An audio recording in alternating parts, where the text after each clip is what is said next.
WesPalmRich. How you doing? Chilling, man. What's going on with you? How's your day so far, bro? It's been a good day, man. I'm blessed. Highly favored. Just did the youth showcase yesterday for the kids. Shout out to the kids. Rich love the kids. And you got a show right after this. Talk about that a little bit. Okay, yeah. You know, I'm rocking with my people, Chewy Productions.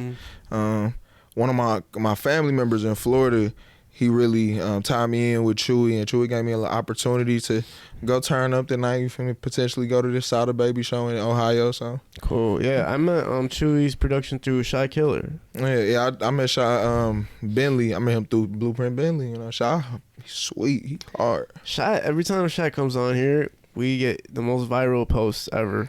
We had Lil Yachty post. I don't know if you saw that one. No, I don't think I seen that one. What happened? We posted a little. Shy Killer was talking about how Lil Yachty came over here and stole Detroit sound and, I left did with see that one.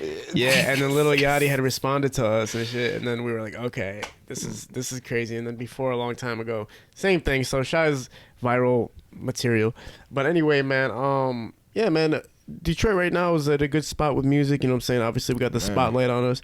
You originally were more into the comedy acts, right? And you were the first person on Instagram to reach 100,000. Gee, shit, I'm the soldier boy of the Instagram fam, you feel me? Okay. Before Instagram had videos, WesPalmRich, you feel me? I had teachers. I'm going to Clark, Atlanta and shit, and I remember I'm trying to get my fucking key from my room, and it's a girl just like, oh my God, mama, that's WesPalmRich. And I'm like 17, 18, it's 2013. You feel me?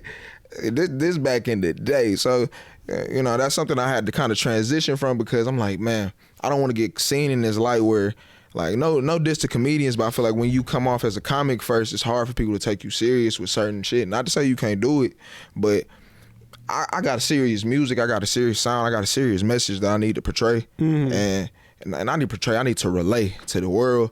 And so I'm like, you know, I really got to digress from that. So I stepped back from the comedy, you know, and I really start focusing on the music full hedge. What was like the comedy span for you? What was going on? What kind of comedy were you doing at that time? Man, so they used to call me the caption king.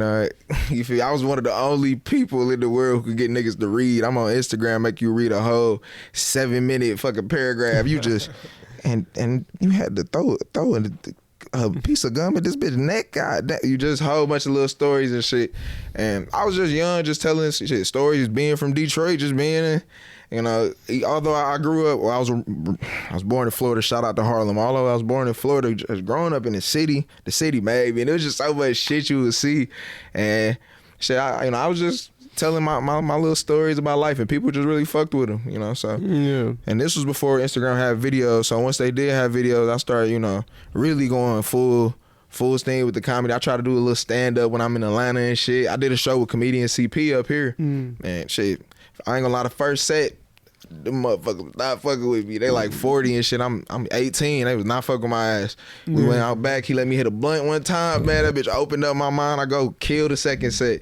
Yeah. So the comedy was some shit that I was pretty good at, but it's just like, man, it's hard for people to really take you serious sometimes when they be like, oh, this nigga funny. Yeah, comedians out right now, like, they can't. I notice when they make like those cool ass picture posts, you know how everybody has like that picture moment. They don't get as much love as a rapper will get. Man. Even though they're from the same exact neighborhood, the same exact place group, the same exact way, a comedian doesn't get as much love when they're showcasing like, yo, I'm from Detroit this way, versus a rapper if they do it. It's like I different. fuck with the shit you've been doing for comedians, where you've been posting like the different Detroit comedians and giving them their props. Because like a lot of people don't really remember motherfuckers' names, or a lot of people just steal comic shit and just post. Like, it don't really add up to nothing, and people really don't take the time to get familiar with that person, you know? Because they a creator just like an artist. Oh yeah, 100%. Hey. Talk a little bit about the early stages of WesPalmRich before even the 100,000, because technically at that point it's considered fame. You know what I'm saying? You're in 100,000 followers. That's not easy to do. Talk about a little bit before that. How did you even get to that point where you built a mass following? Man, so my pops, he go by G.Gutter. He came up in a group called Into L, and he used to fuck with niggas like Helluva. Shout out to Helluva. He gave me a free beat off the lug because he fuck with my pops like that. He used to fuck with Trick, couple of them type people, and I used to just see what he was doing with the music, and I'm like, dog, he okay. You feel me? But me, I know I can fool with this shit. So I always kind of had that like personality deep down inside. So I was just a character, you know, and I was just a character with how I am in life and shit. So I really just got close to a lot of people. People fucked with me naturally. And over time, that's how the funny shit just started happening, you know. And I just built the Instagram fame because motherfuckers like, damn, you funny as hell. You feel me? Cool as a bitch. Like, okay. And everybody knew me. So that's another thing. And, you know, shit, that's really how that kind of, it just happened instantaneously, bro. I can't even lie to you. I'm just on Instagram one day and shit, I post some shit on one of my homegirls' page because I had one of my homegirls' fucking page too. I repost my shit. You know what I mean? And after I repost my shit on one person page, I see like 20 different people post that bitch. And my followers grow from like 2K to 10K in like 2-3 days. And this is like literally when Instagram still didn't have videos. This is 2013 when the logo was different and shit. Yeah. And I'm just at my mama crib in the basement like, oh, fuck. Yeah. And shit, you feel me? So... You know, that's insane, man. People kill for 100K. So what happened to your social media shit? Like, so, man, that's another thing, bro. Being funny, like, I can be funny, but I don't really like being mean, you feel me? That's a big thing. I'm a cool dude, you know what I mean? I used to just be hoeing the fuck out of people sometimes, so, you know, people get their feelings hurt. Instagram and changed all type of goddamn fucking restrictions and shit, so you get your page deleted quick, you hurt somebody's feelings and they say you bullying them, man. Yeah. So I went through like 4 or 5 pages that had 10 to 100,000 worth of followers, and that's why that's why WesPalmRich, my rap name, don't got a T in it now. Because I had to take it out when I got my first Instagram page deleted that had 100K. So I went by WesPalmRich. Yeah, man. And then I just transitioned that shit to the music. And it low-key started at a fucking crazy time. It started, I got my shit deleted right before I started taking music seriously, bro. Damn. I felt like God was telling me, no, you gotta prove it now. You thought that shit was gonna be easy. You gotta prove the motherfuckers how sweet you gonna be. Because I thought I just was gonna have a crowd. It's hard, man, because everybody's getting their pages deleted, and you see even like the top dogs, like they get it deleted, and then everybody just looks at them differently for whatever fucking reason. It just changes everything, man.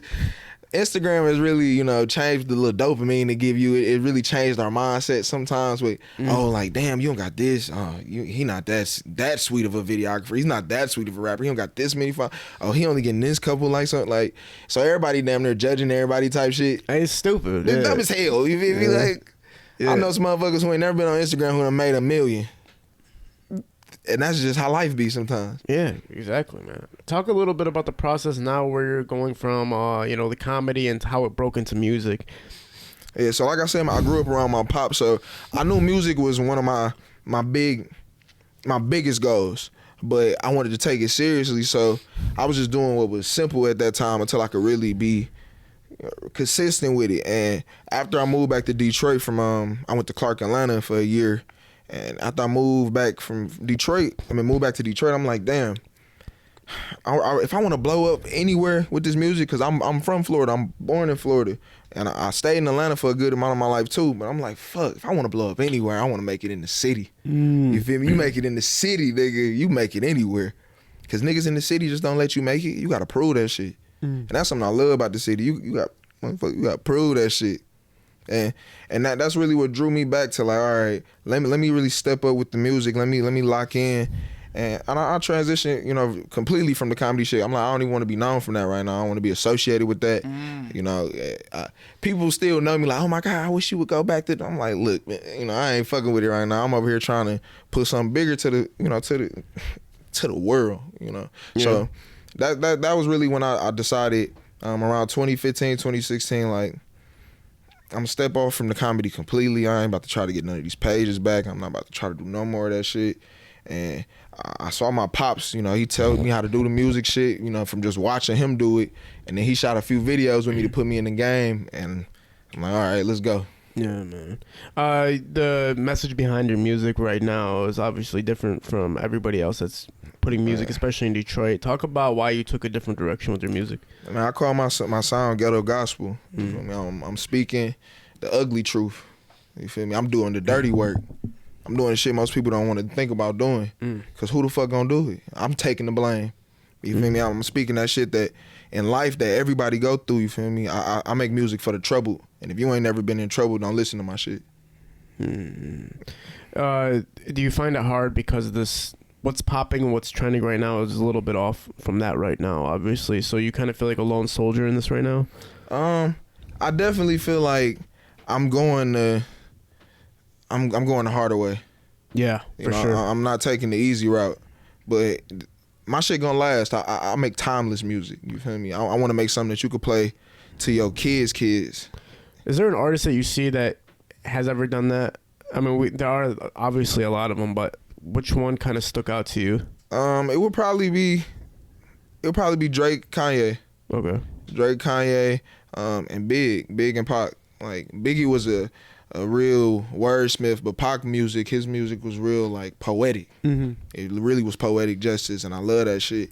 And Drake, he was one of them, man, like one of the guys to kind of forefront the more sing-songy raps, but also keep it on a retrospective level where he talking about the streets, but he talking about being not being a fan of the streets, being a little bit different, and still talking about his emotions, what the feelings he be going through with this type of dynamic. Yeah. And then Kanye, Kanye just speak for himself in my opinion. So yeah, Kanye's on a different level with all of that. So I understand where you're going with it. Talk about the biggest things or the things that are holding you back the most right now, or the things that you find the path to becoming a successful rap artist or artist just in general has a lot of detours to it, man. You know what I'm saying? What's kind of holding you back a little bit, or what's been in the way for you since trying to become an accomplished artist? Me? I'm being personally honest with shit. Like, I just didn't like being out all the fucking time. I like being in the crib, man. You feel me? Chilling. Because the crib, I got everything I wanted the crib. That's my fucking crib. But, so I just realized, like, damn, on a real deep level, like being vulnerable. You feel me? Being vulnerable. Like, let me continue to put my art out. As Erykah Badu said, I'm an artist and I'm sensitive about my shit. This is something I created with my heart. I don't make music for you to shake your ass to. Just because you can shake your ass to my shit because it's a hit. Yeah. You feel me? It's not music for you to do that. It's music to uplift you. And I feel that shit personally because I put a part of me in everything I make. Mm-hmm. And I've been trying to be very careful by kind of keeping everything to myself. And I'm like, you know what?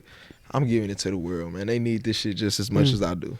Talk a little bit about where the music comes from you, and really, like, at the end of the day, if you wrote a book about your music or the legacy of your music, what would it be at the end of the day? Man. So I told you this before, off screen, like I plan on being, a goal of mine is to affect music, affect rap and hip hop, how Michael Jackson affect pop, man, and just main music, and just music in general. Like, I care so much for people, man. I care so much for music as an art, and I see how songs travel. They travel through times, they travel from lands. So I try to make sure that these songs that I'm making, they are timeless. You feel me? To the end of times, you can play these songs.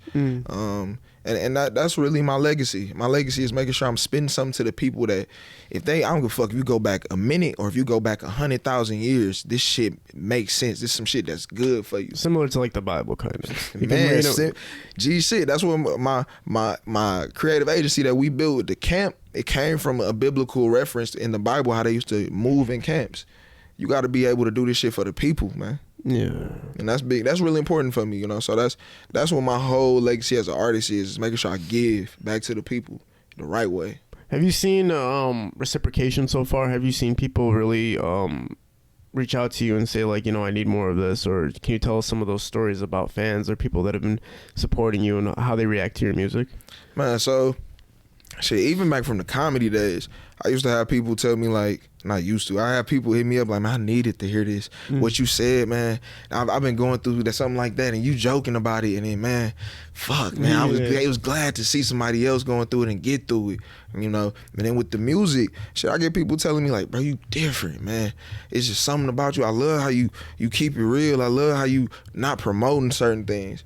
Like, I don't promote violence because I don't believe in it, I ain't the same shit. We can't get a little violent, but I don't believe in it. So it's a lot of things that I don't promote or condone. I don't promote any type of abuse to women. Like I'm not a fucking fan of that. You feel me? I take that shit personally. Do you have a stance on that type of music, or do you just say I want to avoid it just for my personal? Well, yeah, that's just reason? me. You feel me? Okay. Different stories, different strokes for different folks. You feel me? And all I can do is pray for people. Because I'm not perfect. I got my faults that I had to get through, and improve, and forgive myself over. Yeah. So I don't hold nothing against people, but I'm not a fan of songs and I'm slap that bitch, whoop that. Like, I can't get with that. Right. Is there, particularly in Detroit right now, this is kind of where you kind of want to succeed a little bit more so, right? Man. Looking at the scene, looking at where Detroit's at right now, how do you feel about it, and what presence do you want to bring to the street? Man, so the city's been going crazy. The city has really been turned up. Man, it make me proud to be from here.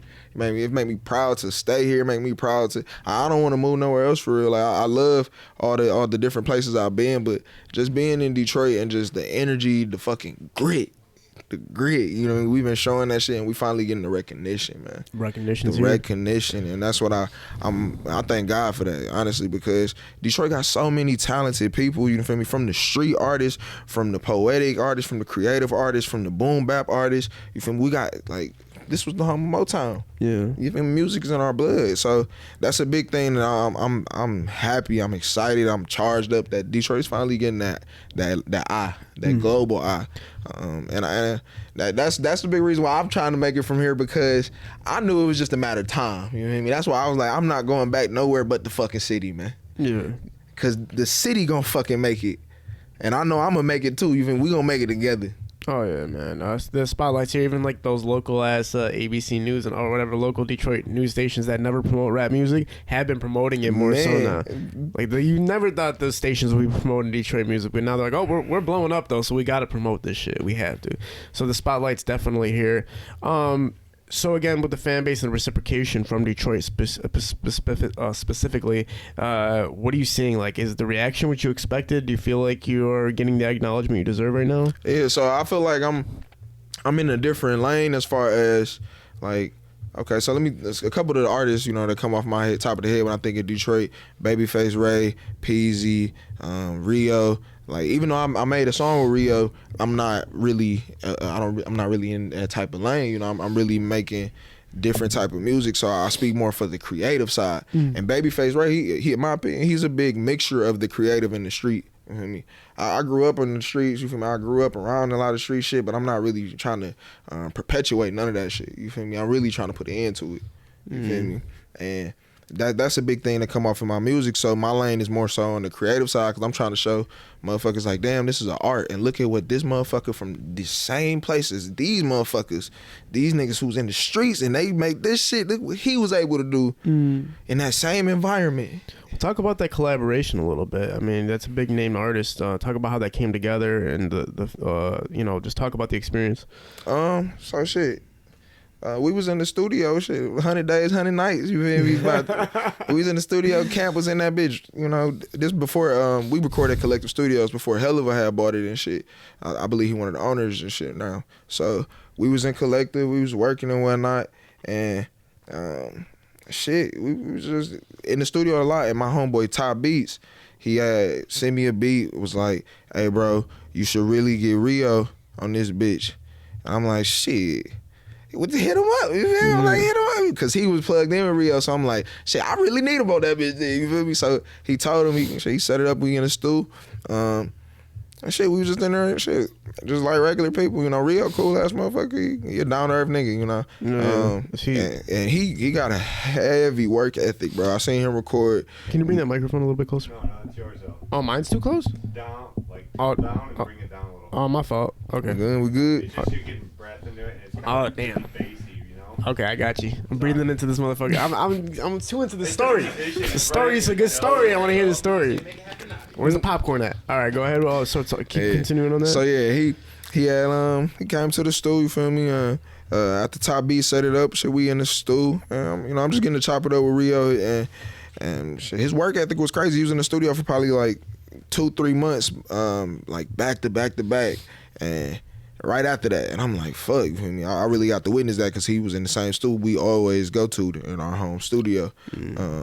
But no, you feel me? We was in that bitch and shit. His mans had wanted some weed. I had $100 8ers.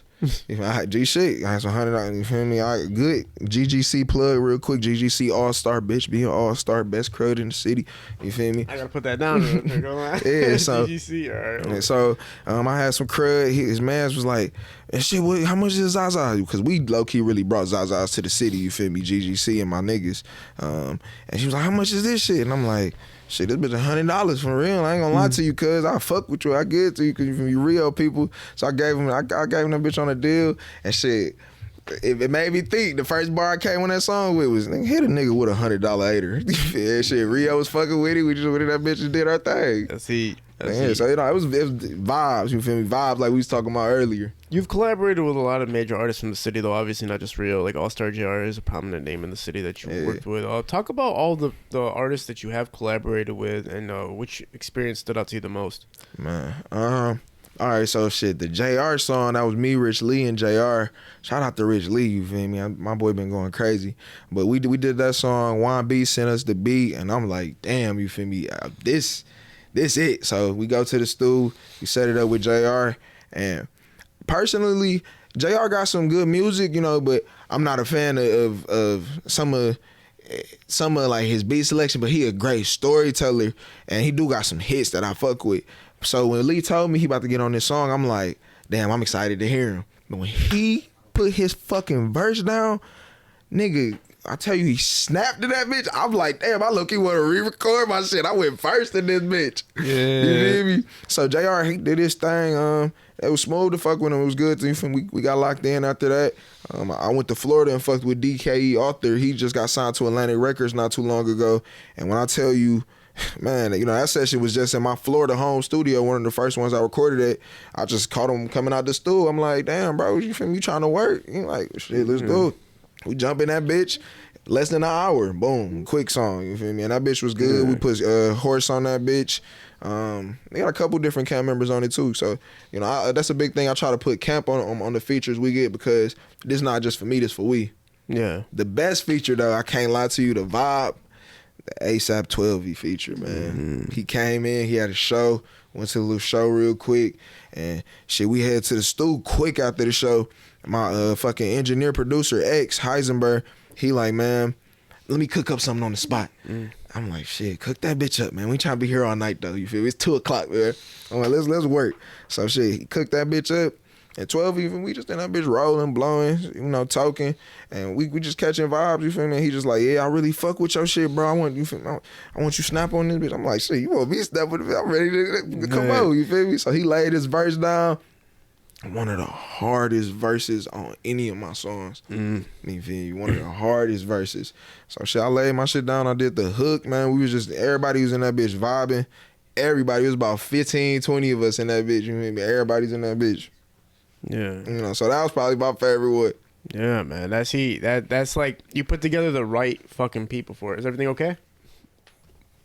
Again, man, Detroit, the music that's coming out here, you're, again, taking your own lane, crafting your own lane. Listen, personally, for me, it's going to be hard. You already know that. You said you're kind of going to be the lone soldier in this whole kind of race here, which it's always those guys who do something different that the ones that pop off. Everybody who's doing the same shit ends up in the same place everybody else is doing the same shit, right?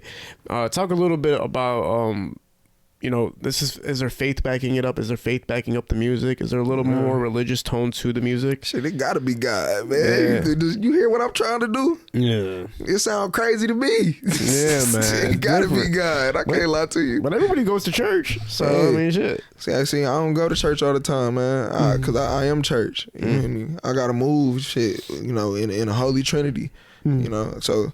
Shit, I do go to church though, you know, I love my temple, but at the same time, I gotta really go to myself and really be praying. I gotta be consistent with reading my Bible type shit and just being an honest living person, you know. Yeah, because the things I'm doing, bro, I need God. I can't do these on my own. You know, I'm trying to change the world and really make it a better place for the next man. No, that's legendary, bro. That's legendary. Definitely a different path there. Now, obviously, you're in a relationship as well. You know what I'm saying? Talk about Shout out the wifey. Yeah, man. Talk about moving forward as an artist and having a relationship? Is it helping? Does it make things more difficult? Like, where does it put you, or does it help exponentially? Yeah, so it's a beautiful thing, man. Love is surrendering. That's poetic. Love is surrendering, for real. So I'm constantly falling and she falling and we look foolish, and but we in love, and that's a blessing, because unity and a real union, that's something that everybody don't get, so to have a partner, that I can really trust helps me trust other people in this world. You feel me? Like right now, me and you partnering on this. I can trust you because I can trust her. Once I pull out this gun, You see, but that's what I'm saying. Yeah. I don't even put myself in those predicaments because how she move, I gotta move differently. So even with the music, even like I don't go to strip clubs, I don't patron strip clubs no more. You feel me? Because I don't like to see women in that light. Not to say it's anything wrong with them, because again, I say I don't do them no more. You feel me? I'm not perfect. I done did some shit. You feel me? So I done came from different things though, and I'm not a fan of that shit no more. I can't, with this new knowledge, I gotta move with it. How are your music videos gonna work? Because we already subtracted like 5 things that are not gonna be in the music video, right? You're probably not gonna have drugs in the music videos. I mean, what you consider drugs? Okay, we're getting into that now. All right, shit. All right, first of all, man, you're not gonna have like lean in the shit, I'm assuming. If it didn't come from the earth, I'm probably not gonna have it in the Okay, video. so marijuana is cool, obviously. A couple shrooms or something, maybe. I don't know. Now you do have a company, right? You guys do have your own. Yeah, man. Talk about that a little bit, because it's very different. Obviously, mushrooms are. People are talking about microdosing and stuff, and how it's changing their fucking lives. Talk about that. I personally believe in it, but just talk about the brand and talk about how it came together and what the product is exactly. Man, so GGC and GGC All Stars, we just wanted to differentiate ourselves for having the good, great things. Good, great crud. That's what it stood for at first, but it still stands for that. But it's more than crud. We wanted. I worked at a dispensary for a good little minute, and I saw how. Healing and helpful marijuana can be for the medicinal benefits, man. Like people really be going through things that they need that, and then just mental, just mentally you need that shit sometimes as well. Right. So that was something I was big on. How could I make this space better? This area of something. What could I do that I feel other people are missing? So that's something that I took the leap out, and me and a couple of friends, we put that together. And we really just try to provide good services with quality product to people. And right now, we venturing out into the shrooms. I took a fucking seminar the other day, man. I sat down with a notepad. You got to be humble. And shit, trying to figure out how to make shrooms, like not make them, but to grow shrooms for people, because shrooms are very beneficial for your mind. Like very beneficial for your mind, your neural pathways, and just how you can understand shit, man. So those are things that I'm advocates for, big advocates for. Yeah, 100%, man. I mean, everybody with a notable name. I mean, even scientists are saying the benefits of mushrooms right now are like exponential. Like I said, like so. No, that's a good market to get into. I'll be a customer, man, for sure. I'll be a customer. Talk a little bit about again. We're getting back into the relationship and dealing with. I mean, not dealing with it. Obviously, it's helping you being in a relationship while you're moving forward. Is there kind of like a stamp you want to make with that as far as being in a relationship and being a working artist? And how would you put that out to people? Man, so I made a song on my new project, Sweet Chin Music, and it was in the intro, and I said, I got a wife, I lose my life if I ever fucking beat her.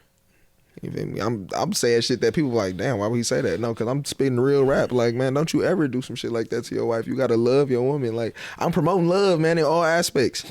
Like, if you can't respect that shit, then shit, I can't respect you. I'm promoting love in all aspects, so that's a big thing. And I let it be known, like I'm a man, I can be tempted, but I'm strong as fuck in my opinion. You feel me? I'm not, and there ain't no temptation strong enough to stop me from loving my woman. You feel me? Or making some move that I'm a fucking deeply regret. Like, no, I just like, shit, I'm past that. I stopped cheating when I was 16, man. I'm done with that shit, man. Yeah. That shit was messy then. Do your friends ever hit you up for relationship advice? Yeah, they do. It'd be hard because I'd be like, God damn, I can't say the wrong shit, man. Just cause, right. So, man, that's why you got to be an honest, man, dog. I'm learning, like, you really got to be a stand-up guy.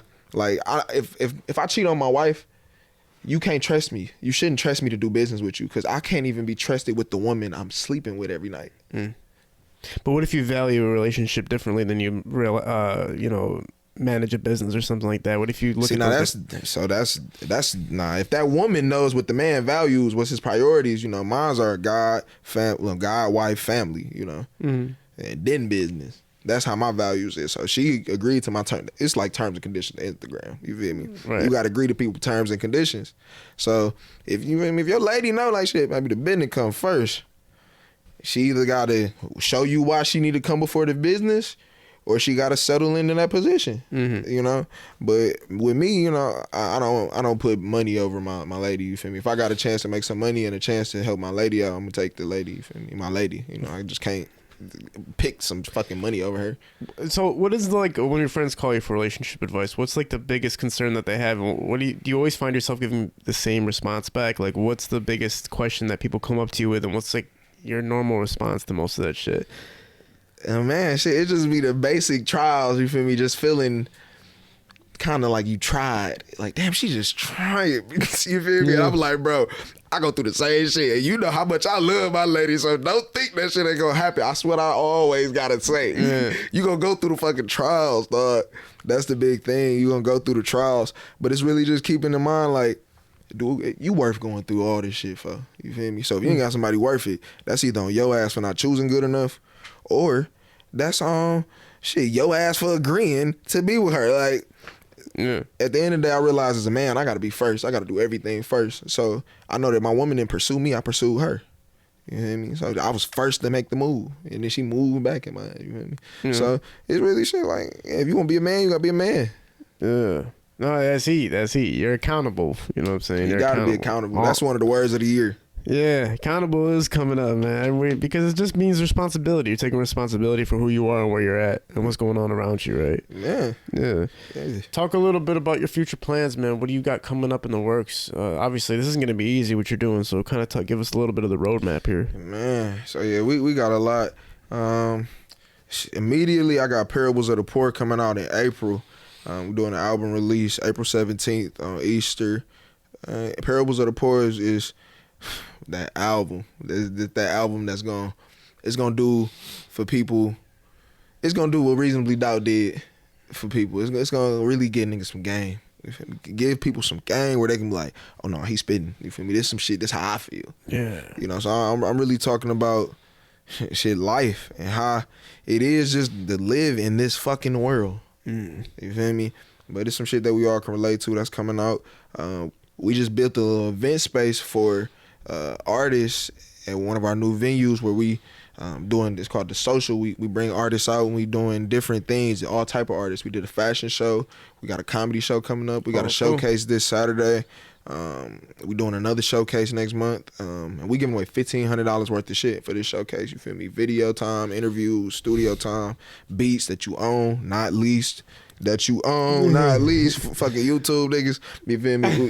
So we getting people together. We really giving artists the same shit we needed. You feel me? When we was starting, and that's a big thing with the camp. So we doing that.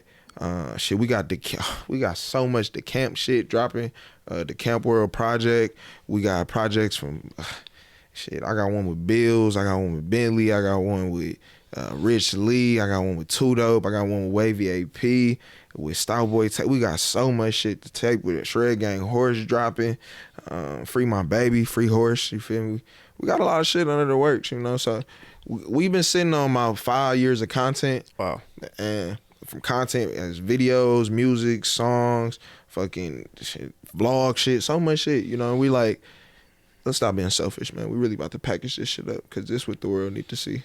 If they, you know, in 30 or 40 years were writing a Wikipedia about you and stuff, like just to detail your career, what would you want the highlight of your career to be?